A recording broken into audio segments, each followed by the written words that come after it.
Hola, hola, hola, ¿qué tal? ¿Cómo estamos? Nuevamente estamos encontrándonos en esa sintonía con Dios en ese día del Señor.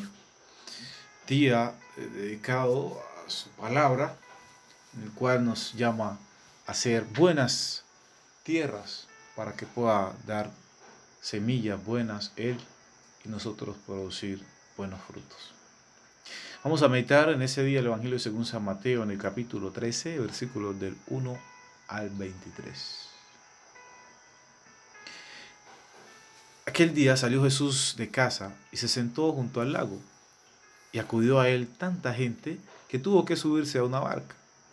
Se sentó y la gente se quedó de pie en la orilla. Les habló mucho rato en parábolas. Salió el sembrador a sembrar. Al sembrar, un poco cayó al borde del camino. Vinieron los pájaros y se lo comieron. Otro poco cayó en terreno pedregoso, donde apenas tenía tierra. Y como la tierra no era profunda, brotó enseguida. Pero en cuanto salió el sol, se abrazó y por falta de raíz se ahogó. Otro poco cayó entre zarzas, que crecieron y lo ahogaron.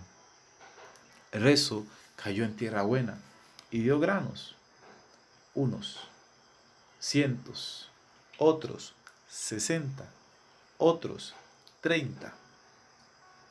El que tenga oídos, que oiga. Palabra del Señor, gloria a ti, Señor Jesús.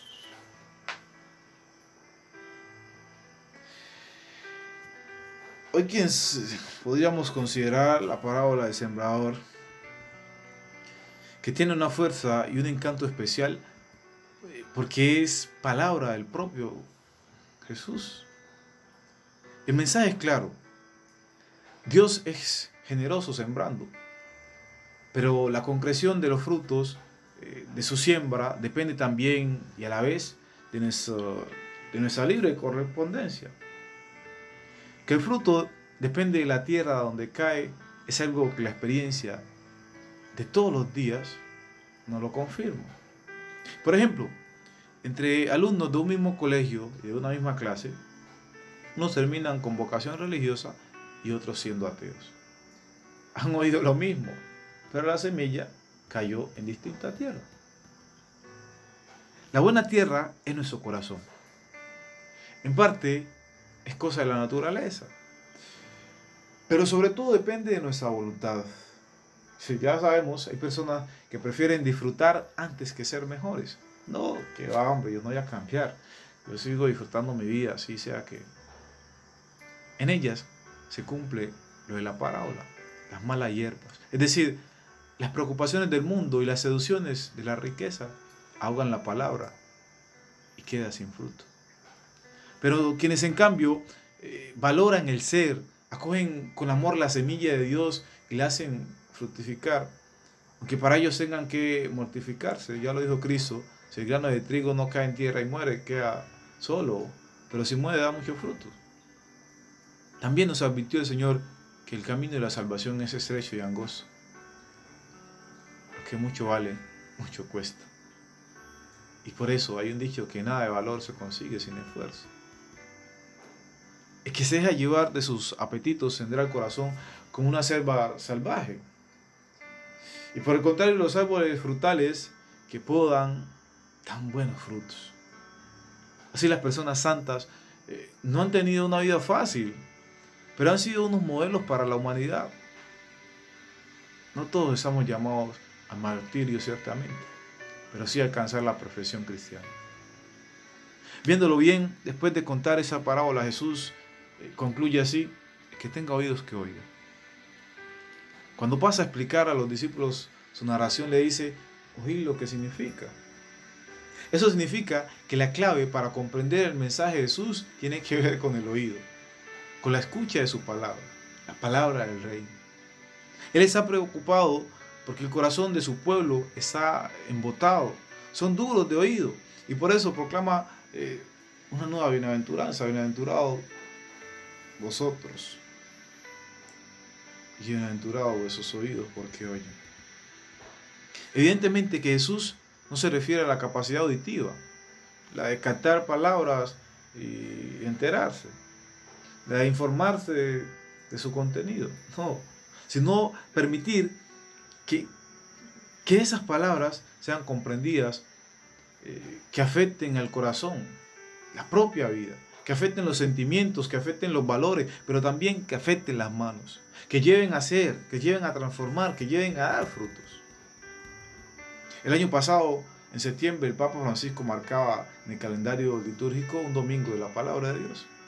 El Concilio Vaticano II quiso recuperar la escritura como parte esencial de la celebración eucarística, como elemento indispensable en el discernimiento de la palabra de Dios y de la voluntad de Dios, como centro de oración cristiana, como el libro que convenía estudiar con criterio científico para comprenderlo mejor. Todo eso dándole un lugar insustituible en la oración eclesial, en la oración personal, en la oración comunitaria. Sin embargo, nos queda muchísimo camino por recorrer, mucho esfuerzo que hacer para que esos objetivos vayan cumpliéndose. Es la verdad que se ha reducido enormemente nuestra capacidad de escucha, tanta verborrea, tantos estímulos visuales y auditivos, tantos mensajes, tanta digerible información nos embota, y nuestras agendas súper ocupadas apenas tienen, no sé, el sitio para una reflexión serena sobre la propia vida y los acontecimientos que estamos viviendo. Pero mejor nos fijamos en las disposiciones del terreno que recibe la semilla, tal como las describe Jesús, para entender por qué la poderosa palabra de Dios puede quedar estéril. Y quiero para ello dar unos ejemplos. Me disculpan de pronto que me extienda. Porque existe el corazón duro. Los que saben de construcción o han visto, saben muy bien que el terreno, a base de pisarlo y pisotearlo, se va endureciendo. Y no hay manera de que pueda recibir la semilla y el agua que lo haría germinar. Y eso ocurre cuando el ambiente social, otros valores, otros intereses y otras voces a veces van machacando y anulando la tierra que había podido producir algo.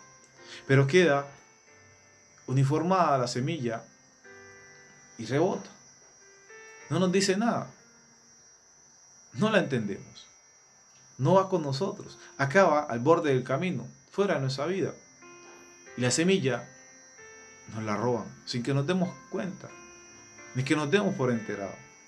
No hay pretensión en ese terreno de discernir, de cuestionarse, de buscar, de caminar.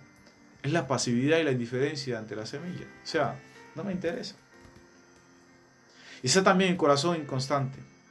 De primeras se ilusiona, tiene sinceras ganas de cambiar, ganas de mejorar, de tomarse las cosas en serio. Pero si no dispone de medios, de herramientas concretas para que mantengan esa ilusión, al poco tiempo estamos como antes. Después de estos confinamientos que nos han venido encima, yo sé que hay quienes han replanteado muchas cosas de su vida, que quieren vivir de otra manera, pero si no concretan y escalonan unos objetivos, si no miden sus fuerzas, si no buscan algún tipo de acompañamiento espiritual y algunos apoyos necesarios, esa sincera ilusión acaba en desánimo y vuelven triste a lo de siempre. También hay corazones llenos de abrojo, llenos de mala hierba, llenos de hierbajos, terrenos superficiales que se dejan enredar más de la cuenta por asuntos cotidianos, por valores y estilos de vida incompatibles con el Evangelio de Jesús, que ahogan el trigo bueno. Y Jesús subraya expresamente la seducción de las riquezas, pero también ciertas ideologías políticas, también ciertas ideologías filosóficas, incluso teológicas, filtran tanto la semilla, las condicionan tanto, que es imposible que echen raíces y que produzcan nada. Y por último, el corazón bueno, el que es capaz de producir 100, que es capaz de producir 60, que es capaz de producir 30 por uno. Es el terreno que hace un sano ejercicio de ecología auditiva, para no dejarse atontar con tantos ruidos, que preste atención a la palabra de Dios que le dirige personal o comunitariamente, que está en disposición de ir cambiando lo necesario, que busca espacios de silencio, que hace con frecuencia su examen de conciencia para descubrir los retos procurando hacer crecer sus talentos. Es el corazón que abona su vida de fe y se arrima a otros que también intentan crecer construyendo el reino de Dios. Puede que no sean muchos, pero no tienen que desanimarse. El reino no es cuestión de número, de multitudes, de grandes medios, sino que es de cada cual, para que cada uno produzca lo que pueda, 100 o 30, lo que pueda. El sembrado por su parte no deja cada día de depositar en nosotros nuevas semillas. Y tarde o temprano, esas semillas brotan. Tendríamos que reflexionar hoy qué tipo de terreno somos cada uno de nosotros. ¿Qué cantidad de fruto estoy dando hoy de acuerdo al terreno que soy? Que el Señor nos disponga nuestra vida, nos haga, ojalá, las mejores tierras donde podamos recibir su palabra, ponerla a producir y por supuesto dar testimonio de ella. Que nos regale su bendición en nombre del Padre, del Hijo y del Espíritu Santo. Amén. Pido nuevamente disculpas por el tiempo, pero si quisiera, había muchas más cosas por decir porque estamos necesitados de la palabra de Dios y tal vez nuestra tierra no es la mejor para que los frutos que el Señor necesita.